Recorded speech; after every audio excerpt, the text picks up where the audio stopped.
Welcome to Vigorous PEDs. I'm Coach Steve, and let's talk about injection protocols and how to make sure you don't get any post-injection pain whatsoever.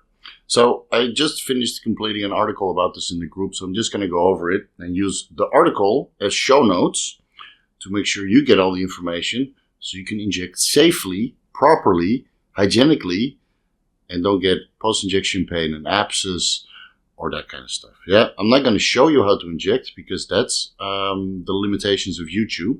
So hopefully I can talk about it, and otherwise I guess I'm going to get a copyright strike. So YouTube, please, if you're watching, this is all done to make sure that everybody does their injections safely, doesn't get any infections, and doesn't get any post-injection pain because they're going to inject anyway, but they might as well do it properly. Yeah, so let's start from the beginning. Before you inject, you need to make the area sterile. Yeah, so what I prefer to do is I take a shower first. So you exfoliate a little bit the area that you're going to inject with the towel. So you can just use the towel to rub the area. Let's say you're going to pin your shoulders, which I don't recommend. We'll get into that later. You exfoliate the area with your towel. You just rub off the dead skin cells. Yeah, and then you take an alcohol swab or an alcohol pad or anything else that might be able to sterilize the area. And you rub that on the area, let that dry. Okay? You want to make sure that it's dry before you start injecting. Now, you can use one of those alcohol sprays, but the problem with the alcohol sprays is that the concentration of the actual alcohol isn't as high compared to the rubbing alcohol. So that's usually about 75-70%, and the sprays might be 20 to 50% depending on which spray you buy. So you're spraying it on, you're waiting forever for it to dry because alcohol evaporates relatively quickly, but the water doesn't do that so much. So you spray it one time, two times, and you're just waiting, and then you want to dab it away, which is not what you want to do because now you're potentially risking contamination by dabbing with a towel or a tissue, whatever. Yeah? Use the rubbing alcohol. Preferably single use. That's what I prefer to use. It's just a little pad. Yeah, it's just like a facial pad that you get in the airplane. That one has maybe 1% alcohol and some lemon. And this one has 70% alcohol to actually sterilize the area. Yeah, use that, let it dry, and then you can proceed with your injection. Now, depending on the carrier oil that you're injecting, you might switch between a 23 gauge or a 25 gauge, maybe even a 31 gauge or an insulin syringe. But if you're using pharmaceutical grade compounds like that has castor oil, a Bayer testosterone enanthate or a Bayer primobolan or Rotex medica testosterone enanthate, or I think Pfizer is in grapeseed. Pfizer testosterone enanthate is in grapeseed oil.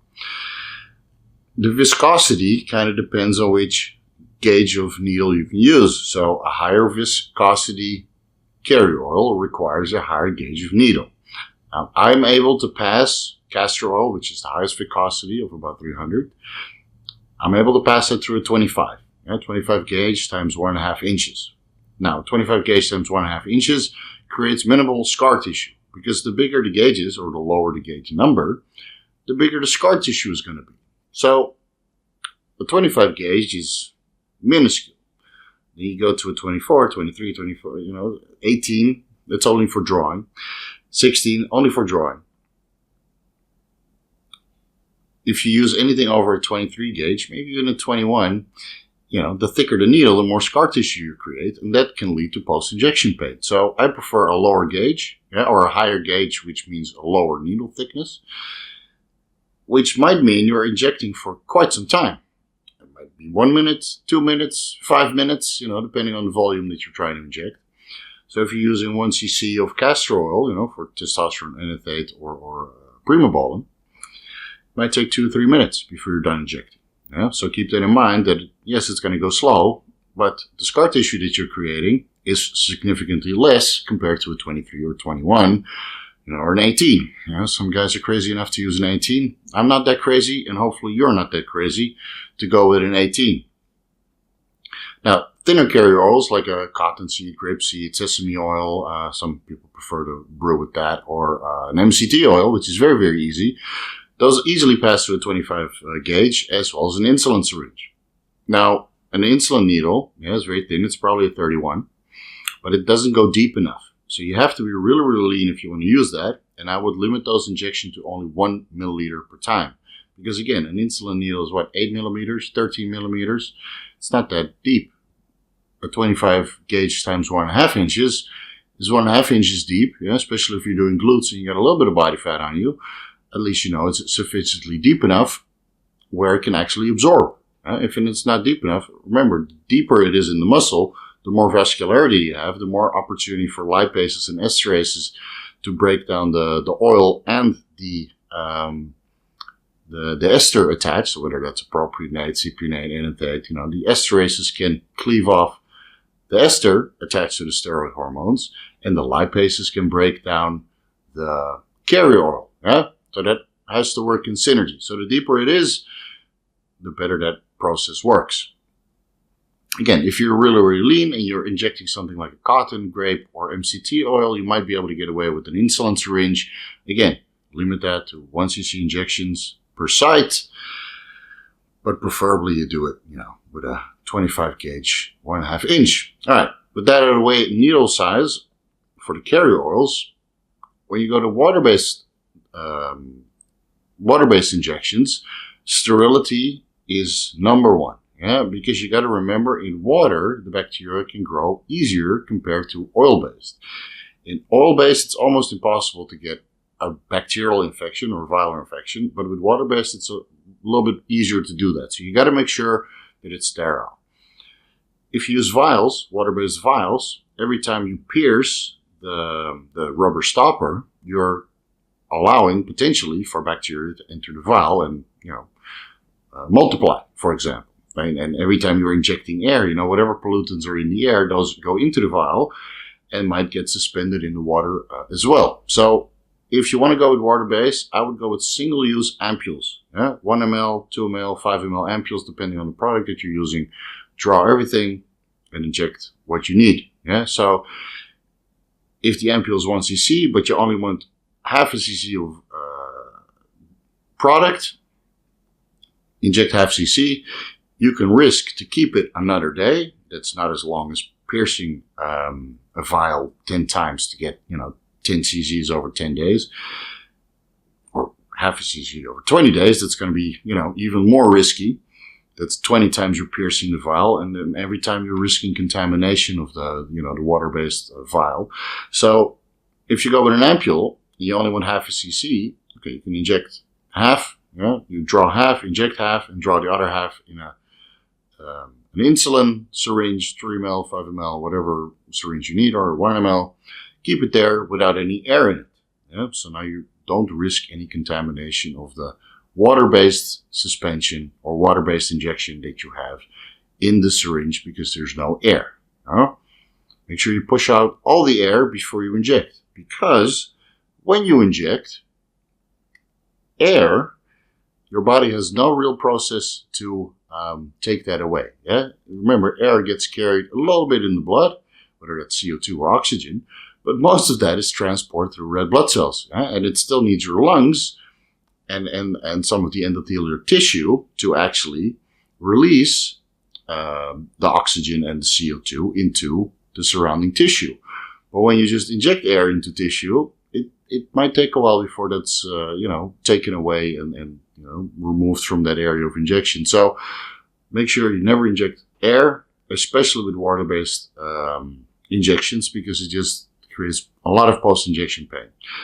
Especially water-based suspensions like a Winstrol, testosterone suspension, Tren base,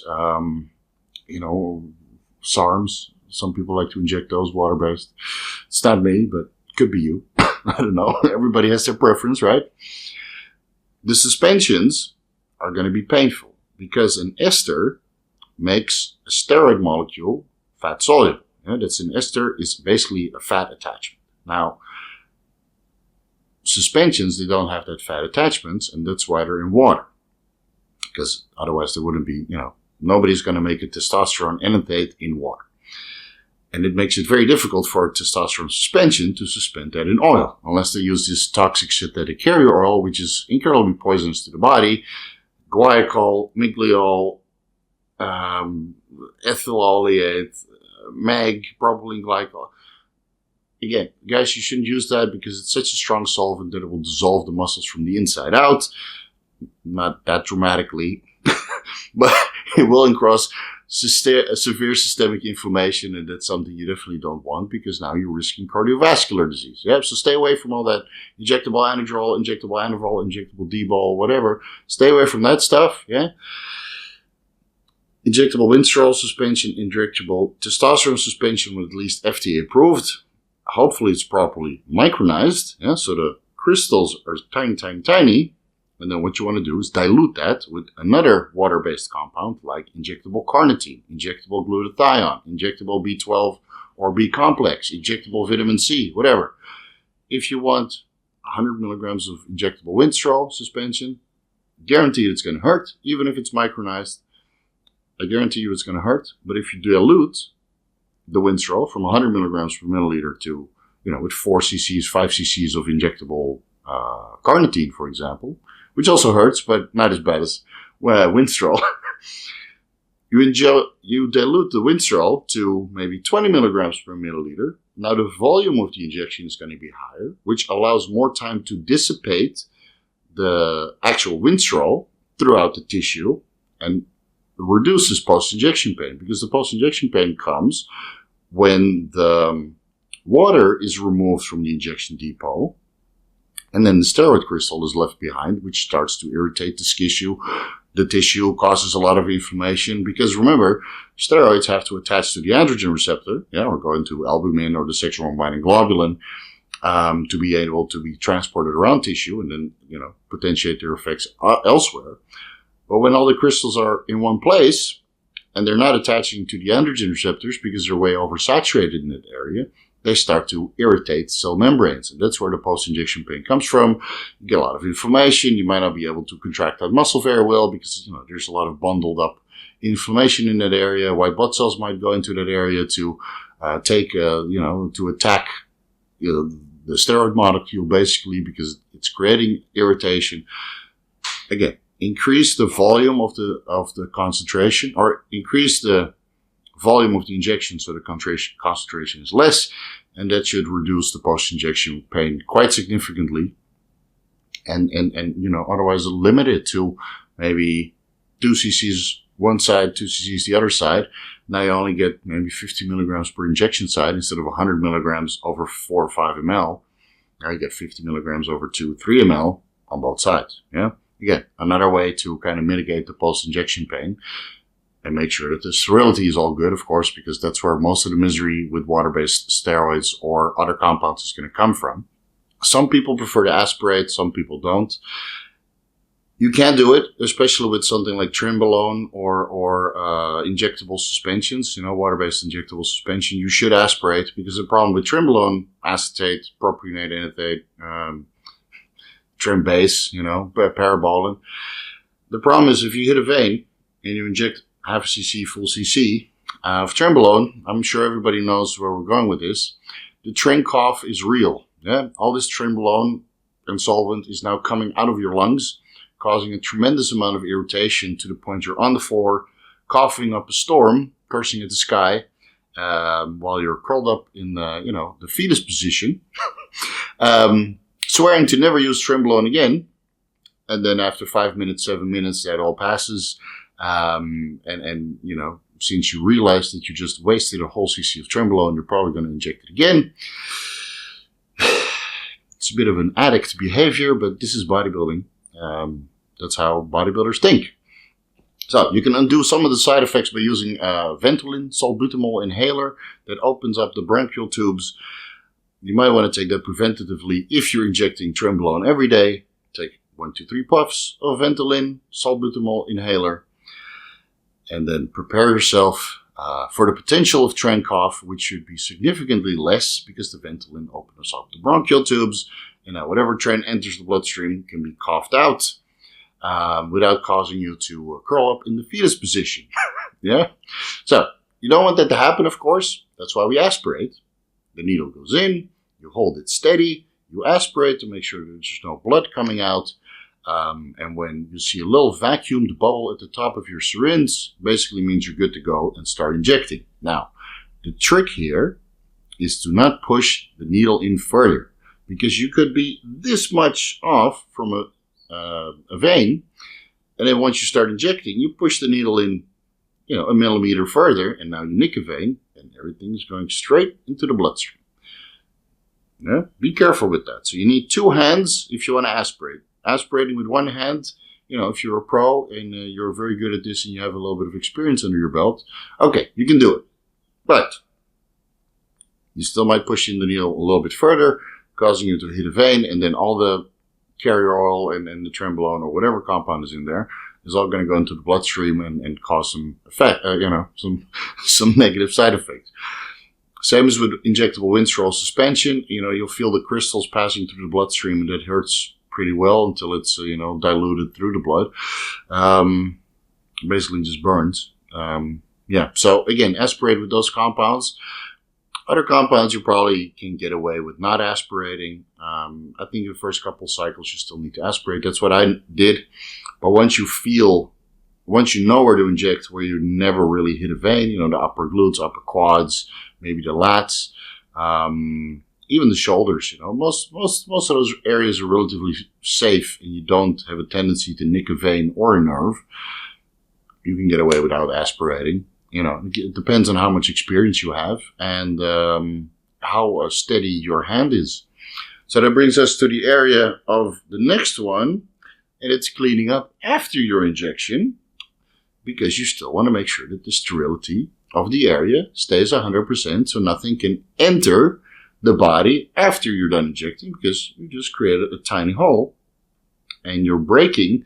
You have the skin for a purpose, right? You have the skin to keep all the bacteria out.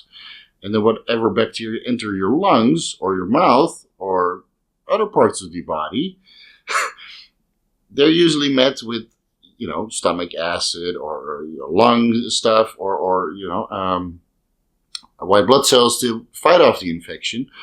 But once you start piercing the skin and you're injecting foreign bodies into your body, you're bypassing this whole immune system, basically. So you want to make sure that everything's stable before the injection, with whatever you're injecting, and post-injection, because foreign bodies can still enter the skin while the skin is healing. Yeah.